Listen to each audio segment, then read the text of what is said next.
چقدر چاق شدی؟ زیر چشات چرا گود شده؟ این همه درس خوندی آخرش که چی؟ از صبح مگه تو خونه چی کار کردی که خسته ای؟ من تو رو میبینم حالم خوب میشه.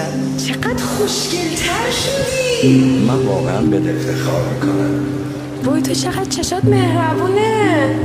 واقعا نمیخوای ازدواج کنی؟ چقدر شکسته شدی. چته؟ باز پریودی؟ آفرین انقدر تلاش میکنی. چقدر انرژیت خوبه. تو همه جوره قشنگ، قربون چشات بشم. نمیتونی طلاق بگیر برو. به تو هم میگم مادر.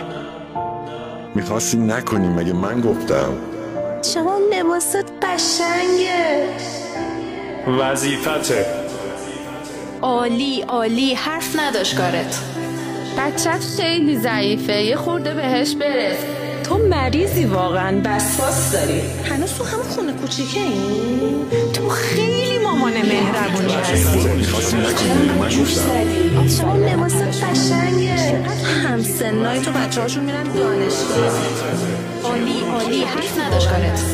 بچت خیلی ضعیفه. اصلا بهت نمیاد. عمرن این کاره نشی. حرفای ما جهان درون آدم ها رو تغییر میده. مراقب کلاممون باش.